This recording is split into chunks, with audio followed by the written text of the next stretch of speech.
Summer Game Fest is now over. The great Dorito Pope, Jeff Keighley, has given us another year of Summer Games Fest, and to be very honest, there was some interesting stuff in here. It wasn't a big year by any means, and it's something that Jeff Keighley talked about, but let me do some quick hits on some of the biggest games announced, some of the biggest news announced, and let me know in the comment section, what do you feel was the biggest announcement for Summer Games Fest? Let's get into it. I'm DBFig, and this is Double Jump News. Please remember to like and subscribe to help this channel grow. Thank you for being awesome. So right off the bat, they hit with a Lego game.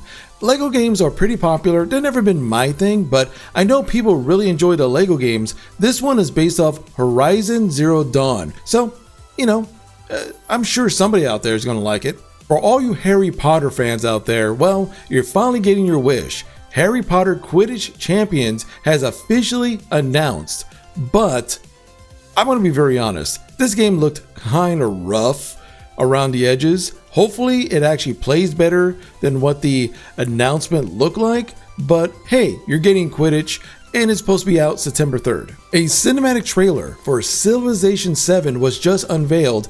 And, it's a cinematic trailer. We know what Civilization is about around this time, but Sid Meier actually made an appearance and he said that we're going to get more gameplay around August, but the game's not going to release until sometime next year. I will be very honest. Civilization 5 is really good. I really enjoy that one. Civilization 6 was okay. So hopefully Civilization 7 is going back to form and builds upon the past Civilization games out there because they are a lot of fun. A new trailer for Black Myth Wukong was shown. The game still looks amazing. This was basically showing that, hey, it's going to have some type of special edition, but the big news is that it ditches Xbox Series X and the S version. So right now, it's only going to be on PC and on PlayStation. What do you think about that? Dragon Ball Sparking Zero has a release date October 11th. This game is looking amazing. If you don't know, Dragon Ball Sparking is actually the Budokai Tenkaichi series, which I probably just completely missaid. But here's the thing, those games are great, especially Budokai 3. I think most people really love Budokai 3, and this is looking absolutely great. So as long as it plays like Budokai and not Xenoverse, I'm all on board when it comes out on October 11th. This one surprised me. Street Fighter 6 Season 2 roster was revealed, and it's Fatal Fury.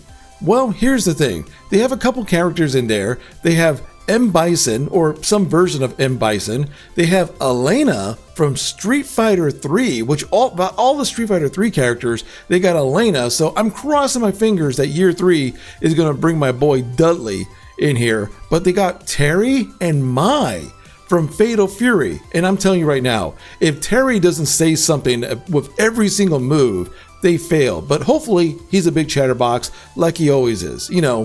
Are you okay, Buster Wolf? Shut up. I know you're thinking that's corny.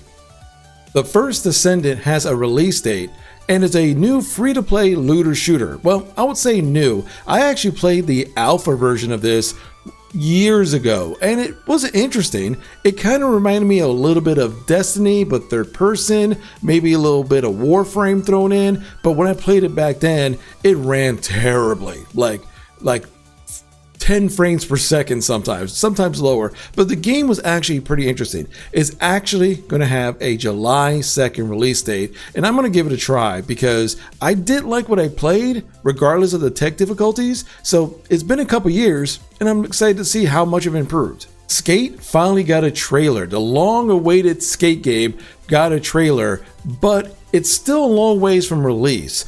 Basically, they announced that later on this year, there's going to be a gameplay demo beta thing out there so that way people could get their hands on it, but it's just going to be sometime next year when the game actually releases. So this might be our first time to get some type of console playtest in the fall. They didn't really specify, but It's Skate. I'm looking forward to it. Power World, Nintendo's favorite franchise.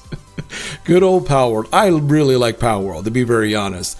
But there is a major update coming out on June 27th, where we land to Sakurahima Island, and this is the Sakurahima update. But this update is huge. I'm talking about higher level cap, new pals, new raid, new faction, a new boss, of course, a brand new island, a whole bunch of other stuff, the multiplayer arena mode. Like, this is a huge game-changing update. So I'm really looking forward to this. Leave in the comment section below if you plan on jumping into Power World with this update. Oh, and by the way, if you're playing on the Xbox and you're wondering where were the servers from Xbox, dedicated servers are now coming with this update. Metaphor, the brand new game behind the minds of the Shin Megami Tensei and Persona series. Well, this game is looking amazing. I'm already sold on this game. I love the Shin Megami Tensei series and the Persona series, and this basically looks like a fantasy version of this.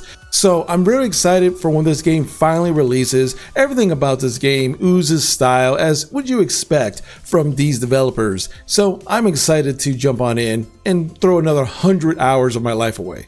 And finally, there was a bunch of indie games. This was an indie game showcase. Matter of fact, Jeff Keighley made a point at the very beginning to say, hey, while the AAA space might be hurting here and there, the indie space is thriving. And they showed games that look pretty impressive. I mean, there was an entire studio being announced from Blumhouse, the guys behind a lot of the horror movies and who helped make the Five Nights at Freddy's movie. They actually announced the studio. All their games are indie games. They're based in horror, which makes sense because it's Blumhouse. And overall, it's all genres, from first person to cozy to retro PlayStation 1 looking graphics to the whole nine yards. It's actually kind of interesting. Hopefully these games are good. As always, guys, it means so much that you guys support what I do here at Double Jump News. And as always, thank you for being awesome.